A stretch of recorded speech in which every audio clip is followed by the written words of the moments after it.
Oke, sedulurku, kita lagi di pantai Batu Karas nih. Nah lo, bagus banget kan? Nah, bisa kita lihat nih, pemandangannya oke banget kan?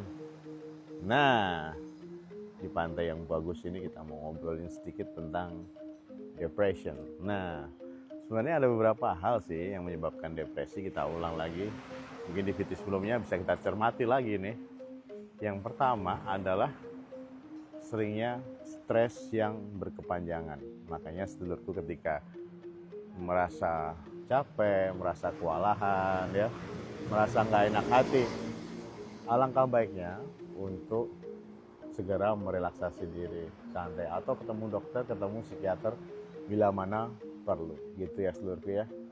Terus yang kedua, penyebab stres adalah diantaranya adalah peristiwa traumatik. Ya, peristiwa traumatik itu salah satunya, mohon maaf, ada penganiayaan atau bahkan uh, sering terjadi dan itu berulang-ulang. Makanya sedulur semua jangan sampai melihat atau mengalami sendiri peristiwa traumatik yang mungkin itu terjadi berkepanjangan. Dan tentu saja ketika itu terjadi berkepanjangan, sedulurku ya, akan menyebabkan sedulur semua menjadi stres dan tentu saja ya pasti lama-kelamaan timbul depresi. Nah, tentu saja sangat nggak enak ya. Nah, kemudian depresi juga bisa terjadi karena mungkin ada riwayat keluarga yang gangguan mental. Mungkin itu juga menyebabkan sedulur semua berada di situasi dengan salah satu anggota yang terkena gangguan mental yang tidak tertangani dengan baik. Nah, makanya kalau ada sedulur kita yang mengidap gangguan mental, kita support, kita bantu supaya kita nggak ikutan depresi. Karena sebagai caregiver yang baik, sebagai orang yang ada sekitar sedulur-sedulur kita yang mengalami gangguan jiwa, seringkali menyebabkan depresi. Dan dari surveinya, sekian persen saudara-saudara kita yang mengalami depresi itu ya karena memang sedang merawat orang yang sakit kronik ataupun sakit gangguan mental. Biasanya itu bisa terjadi ya sedulurku ya. Makanya ya tentunya kita bisa bantu sedulur kita itu supaya lebih nyaman lagi hidupnya dan terobati dengan baik. Dan di antara faktor yang menyebabkan depresi adalah faktor genetik. Nah, ini perlu kita cermatin juga nih sedulurku semua. Meskipun ada faktor genetik, ya kita lebih waspada pada akhirnya, harus lebih waspada. Supaya apa? Supaya saudara-saudara kita, sedulur-sedulur kita itu yang mengalami gangguan seperti itu, kita tidak terkena dampaknya karena ada faktor genetik yang memperkuat. Jadi lebih mudah timbul. Nah, makanya jangan sampai kita jadi ikutan stres karena merawat, kita nggak bisa menata diri kita, tidak bisa membantu diri kita, bahkan membantu sedulur kita untuk tidak terjadi depression. Nah, gitu sedulurku ya. Dan ada hal lagi nih, biasanya bisa terjadi gangguan hormonal. Misalnya pada uh,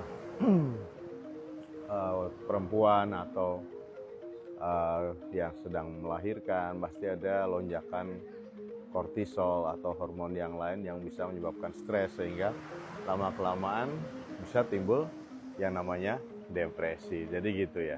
Nah, terus kadang-kadang saudara-saudara kita itu yang mengalami depresi juga dia keakibatkan karena penggunaan obat-obat tertentu atau penggunaan zat yang mungkin tidak pada tempatnya, tidak pada kondisi yang tepat, ya, tidak dalam bimbingan dokter atau tidak dalam arahan yang tepat. Nah, bisa menimbulkan depresi. Jadi misalnya penyalahgunaan zat, juga sesuatu yang abuse, drug abuse seperti itu, pasti bisa menimbulkan depression. Nah, makanya jangan sampai ya sedulurku semua, kalau misalnya dia ada gangguan, pasti alangkah baiknya untuk berobat, datang ke dokter, ke psikiater, sehingga tidak terjadi yang namanya depresi. Nah, terus kemudian depresi sedulur-sedulur kita itu biasa memang awalnya bisa juga karena suatu kehilangan. entah kehilangan orang terkasih ya, orang tua, kehilangan ya istri, pasangan ya, ataupun kehilangan sesuatu yang mungkin value-nya sangat besar. Jadi punya nilai ego yang besar kalau misalnya itu suatu barang ya. Misalnya kalian punya satu barang nih, pemberian orang atau eyang atau bagaimana, dan itu hilang. Kadang-kadang kita ngerasa nggak enak terus dan berkepanjangan, dan tentu saja bisa terjadi yang namanya depression. Nah itu.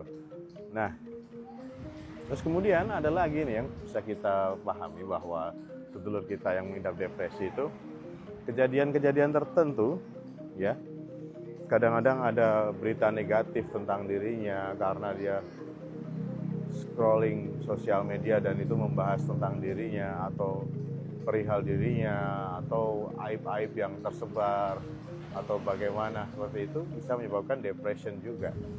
Nah makanya jangan sampai nih, kadang-kadang meskipun itu bukan tentang dirinya atau berita negatif yang sering kita lihat ya, misalnya berita tentang kekerasan, berita tentang ya kecelakaan, berita tentang bencana seperti itu, kalau sering kita lihat dengan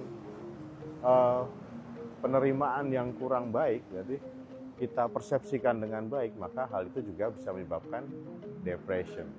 Nah gitu ya sedulurku ya, ada nggak sedulur kita yang seperti itu? Jadi karena sering nonton warta yang hal buruk terus ya, isinya negatif, terus kekerasan, ya sesuatu yang kriminal yang bisa dia lihat terus, nah itu bisa menyebabkan dia terjadi depression. Nah gitu sedulurku ya. Nah makanya jangan sampai nih kita keterusan seperti itu. Dan ada satu hal lagi, ciri kepribadian tertentu ya, orang itu punya ciri kepribadian tertentu, entah itu menjadi hanya ciri atau bahkan sudah menjadi suatu gangguan kepribadian, ciri kepribadian, atau mungkin sudah menjadi gangguan kepribadian tertentu, itu bisa terjadi depression juga. Gitu ya sedulurku ya. Nah kita bantu sedulur-sedulur kita yang mungkin dalam kondisi yang gak enak atau ada predisposisi untuk terjadinya depresi yang berat, kita bantu. Ayo kita ajak ke dokter, ke psikiater sekiranya dia mengalami stres yang berkepanjangan dan sedulur kita itu tidak bisa mengatasi apa yang dia rasakan, bahkan tidak bisa mengatasi problem-problem pikiran yang dia rasakan. Oke sedulurku, masih di Batu Karas kita. Tetap waras dan gaspol, sehat selalu.